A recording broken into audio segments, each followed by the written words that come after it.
All right, guys, so what you just saw there is radical left-wing extremists, transgender activists getting arrested because they wanted to riot and storm the Kentucky state capitol over the fact that the state legislature is passing laws that are common sense, okay? They're not getting their way politically, so therefore they feel that they can just storm the capitol and riot and commit acts of violence in response. Again, we shouldn't be surprised by this because the mainstream liberal media has basically told these people that committing acts of violence in the name of politics is totally fine and okay. It's been totally fine and okay ever since George Floyd died, okay? This is where we're at in this country, where it's totally fine to do this, to commit insurrections, which is very common in this country, okay? We've seen a number of insurrections committed against state capitals by left-wing extremists. They said that this is fine, but if you're on the right and you try to overthrow the government, it's the worst thing ever. Again, it's amazing how this works. The double standards, or the lack of standards for the left, never ends. So without further ado, I actually want to play a little news clip here before I get into Joy Reid's response to what happened in Tennessee, okay, with the mass shooting committed against Christians by a transgender person.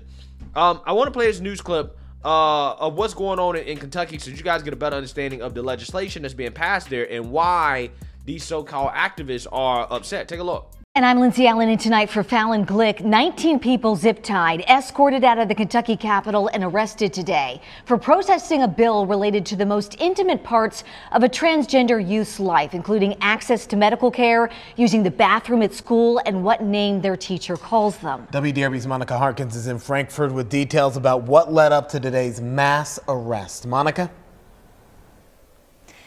Lindsay and Gil, there was a lot of commotion today, but inside of both chambers, there is a person that's in charge of making sure that there is decorum at all times. KSP says when that sergeant at arms or a doorkeeper called on KSP to come and take over those protesters that were chanting over the lawmakers, that's when we started to see arrests being made inside the House. A group of protesters against Senate Bill 150 in the House gallery Wednesday overpowered lawmakers on the floor. KSP says troopers were called in and asked people to leave or be arrested. Those who stayed had to be pulled apart, zip-tied, and taken out of the Capitol. The group of 19 now face trespassing charges. That didn't stop lawmakers from moving forward to override Governor Beshear's veto. Kentucky children are now banned from lessons on human sexuality or STDs until 6th grade, but only then with parent permission, and no lessons on gender identity or sexual orientation. For those parents that wish to be involved in their child's education and wish to know what they are being taught, especially in sensitive areas like human sexuality, this bill allows full parental access and approval. Repeatedly, many Republicans calling this a parents' rights bill. Senate Bill 150 also bans requiring teachers to use a student's preferred pronoun and requires policies for using bathrooms and locker rooms based on their gender assigned at birth. Hundreds of LGBTQ and allies rallied nearly the entire day, knowing the bill already passed the Republican supermajority once. Oh, it broke me a lot. This Valley High School teacher answering the call when his students wanted to protest. I'm gay myself, I have a husband, and so whenever I hear about kids having to go through this kind of thing, it breaks my heart. It really does. In the doctor's office, lawmakers made it so gender transition services are banned for children under 18. The ACLU of Kentucky says it does plan to file a lawsuit and fight back against Senate Bill 150. All right, Monica, did the ACLU of Kentucky say how it would make a case to try and have this overturned? The executive director was able to share a little bit of what they're expecting, saying they believe it's unconstitutional and they definitely want to take a look at the medical portion of this, where it has to deal with gender transition services being banned for kids under 18. Anything more than that, though, is still left to be determined. Yeah, so this is what they're riding over once again, okay? I don't know how many stories I've done about this, okay, in the past year or two. Probably a ton, okay? Probably one of my most common stories. Left-wing extremists losing their minds over common sense legislation and laws, right? Because they can't have it their way, right? Absolutely amazing stuff. What's even more amazing than that is the mental gymnastics that is coming from the mainstream liberal media to try to justify the mass shooting that happened in Nashville, Tennessee, where Christian kids and adults lost their lives to some lunatic that decided to go into the school and shoot them up. And the reason why they're excusing it is because this suspect does not fit the narrative. This suspect was transgender. So now they're trying to make it seem like that it was okay, that it was justified because of these laws being passed by the GOP, which are objectively just not harming trans people at all, right? There's no harm being done there, okay? But they're pretending like it's the worst thing in the world, and their radical left-wing rhetoric is, in my opinion, turning some of these people into domestic terrorists. And they seem to be oblivious to it, okay? Again, like, for example, this segment right here from Joy Reid, in which she, again, in my opinion, it seems like she's engaging in victim blaming here, okay? And she's kind of low-key excusing what the shooter did. That's what it sounds like to me. She doesn't really seem to be focused on the shooter and the fact that Christians was killed, more so than they're focused on, well, Republicans are mean, right? Their legislation is mean. So let's get into it. There is still a lot that we don't know about Monday's horrific and deadly mass shooting at a Nashville Christian school. Yeah, they always need to know more when the narrative doesn't fit, right? They need to know more, except they don't really want more, okay? This is why, you have the radical extremists actively trying to block, or they attempted to block, the manifesto of the mass shooter from coming out because, again, they don't want any proof that this act of violence was committed because this person was radicalized, right? They don't want any proof or evidence of that coming out. But after police said the suspect was transgender, one thing is clear. Tennessee's already under siege transgender community is terrified. One advocate told NBC News, "We are already fearing for our lives. Now it's even worse." Yeah, absolutely amazing stuff. Instead of her being concerned about Christians fearing for their lives, which in my opinion, I think that is probably something to worry about more than trans people. Christians fearing for their lives, especially considering how much mass shootings affect Christian churches, synagogues, mosques, places like that. It's just funny to me how, again, these people are more concerned about trans folks than they are Christians. Again, this tells you how much these people really hate Christianity, right? There's an effort in this country to basically try to make Christianity obsolete, okay? It seems like they're trying to push it out of the mainstream. And I think this right here shows you exactly what their intentions are and how they feel about Christianity in our society. I mean, the fact is that we're not focused on the Christian school. We're not focused on their families. We're not focused on the attack on the Christian faith as much as we're focused on the attack on the woke faith, right? The dominant religion in America now, which is wokeism. The right-wing moral panic over transgender people living their lives or seeking medical care or simply existing obviously predates the Nashville massacre. No, nobody was concerned about trans people existing until they decided that trans people existing meant trying to transition children, right? When it became about kids, when they made it about kids, yeah, people was like, no, we're done with this, right? We can't go this far. Before it was about kids, nobody cared, right? The transgender people were allowed to freely be transgender and do what they want to do, okay? Except go into bathrooms that don't match their biological sex. But other than that, hey, do what you want, right? And that's how most people felt. I mean, I think that's how most people feel now, except this radical extremism that's coming from the left is definitely trying to make people rethink LGBTQ rights. For example, look at Uganda. They're looking at what's happening here in the United States, and they're saying, yeah, we need to nip this in the bud quick, fast, in a hurry. We're just going to ban homosexuality and LGBTQ outright because we don't want to be like America. Again, I think, in my opinion, framing LGBTQ rights as the right for a kid to physically or chemically castrate themselves or to be exposed to male strippers is not pro-LGBTQ. That's actually probably one of the most anti-LGBTQ things you can say, because that's how you turn society against the movement, against people who don't support that type of stuff, okay? That's how you create stereotypes that can be harmful to those people. But some on the right are linking the tragedy to their raging nationwide crusade against transgender people. No, you're linking it to that.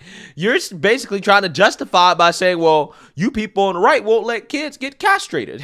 So this is why they committed this act of violence. You're the ones that's doing that, right? What we're linking it to is your rhetoric, your radical rhetoric, your lies about the legislation. In ways that are just dangerous and frankly evil. Marjorie Taylor Greene, one of the most embarrassing and shameful members of Congress, without any evidence whatsoever, claimed that transition hormones or medications for mental illness were a factor in the Tennessee shooting. And that, yeah, again, without any evidence whatsoever, Joy Reid claims that these GOP laws are challenging the existence of trans people, right? Are threatening the existence of trans people. Again, this is the rhetoric that they use, and for whatever reason, they're completely oblivious to the idea that, hey, you might be creating radical extremists. The same way that these people were oblivious to the rhetoric of white police officers indiscriminately killing black people in the street, which is not true, could be creating radical extremists. Or these people being oblivious to the idea that claiming that the GOP is trying to ban abortion nationwide could create radical left-wing extremists, which, again, is, again, the most prevalent form of domestic terrorism and extremism in this country. that, quote, everyone can stop blaming guns now. No, we won't.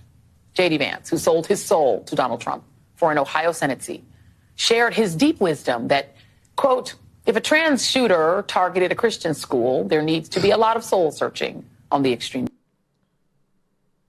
left. Now, it is important to note that we do not know the shooter's motive.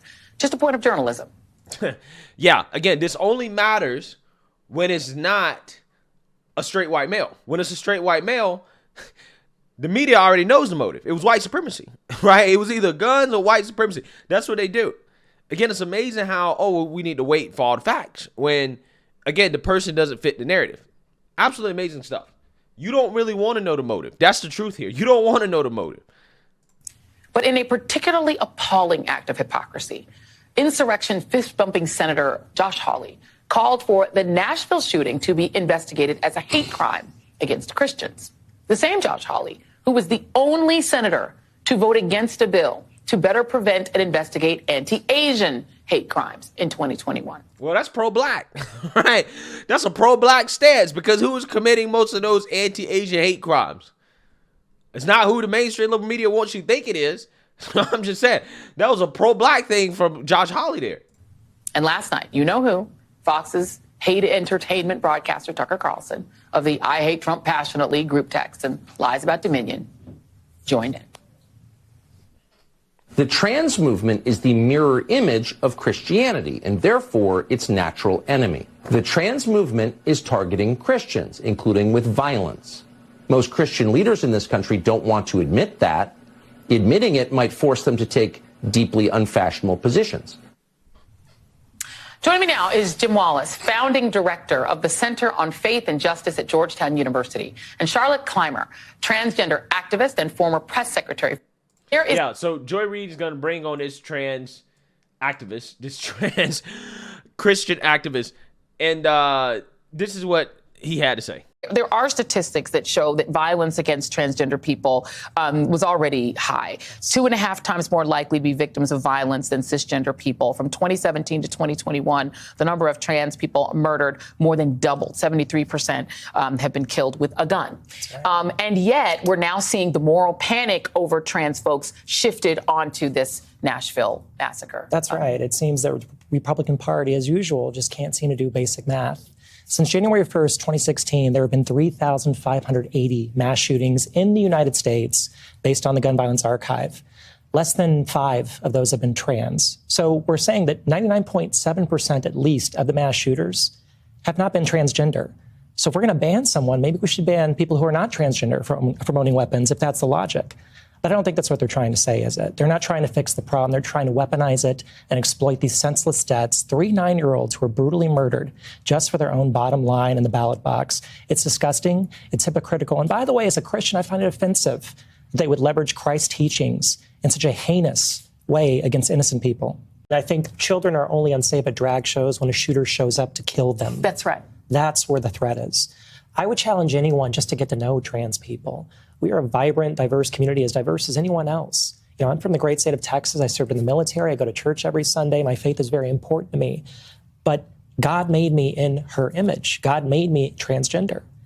And to see these people so cynically weaponize this and exploit these children's deaths and their teachers' deaths, it breaks my heart. I wonder what those families are thinking right now. What do you feel when you have somebody like Michael Knowles say at CPAC, we need to eradicate transgenderism, and when somebody like Tucker Carlson says that transgender people are at war with Christians? I can't see Christ in their words. That's for damn sure. I can't see where the biblical principles of loving your neighbor and walking the walk with Christ that they can see. I can't see what they're seeing right now, because that's not of Christ. It's not. Yeah, absolutely amazing stuff. I could have made a whole video about just that, right? But very quickly here, I don't see anything Christ-like about killing Christians, okay, which they just refuse to address, right? They just don't want to address that. They just don't want to talk about that part. Christians were killed for being Christian. They don't want to talk about it. This person talks about exploiting statistics for political gain. I mean, those statistics that Joy Reid put up there were a joke. First of all, she didn't say who were killing trans people, as there's more trans violence, okay, more trans murder. Well, who committed these murders? Is it people who commit these murders because they hate trans people, or is it people committing these murders because they just so happen to be involved with trans people and they may or may not also be trans or LGBTQ or part of that community in some way? Also, the number of trans people killed. Again, you would think that it's such a big number. You would think it's thousands according to these people. It's less than 50. All right, less than 50. You got more of a chance of being killed as a police officer or for being a police officer than you do for being a trans person. But again, you don't see the outrage here about, you know, the increase in violence done towards police. No outrage from MSNBC over that. Right? These people, it really blows my mind how during a time like this, there's a complete disregard for Christianity. There's a complete disregard for the victims. And they're trying to make trans people the victims. It's sick. It's evil. It's disgusting. And I'm telling you guys, this is really a mask off moment to let you guys, this is how radical these people are. These people went out and committed, or put it this way, a transgender person went out and committed a mass shooting against Christians, and they're making trans people to be the victims. No, you're the victim, not the Christians. The Christians it happened to them because they're bigots. Right? And they're trying to justify it. And these people think they're on the right side of history. Wow. Absolute amazing stuff. Let me know what you guys think. Make sure you like, comment, and subscribe. Most importantly, share a Black conservative perspective. Peace.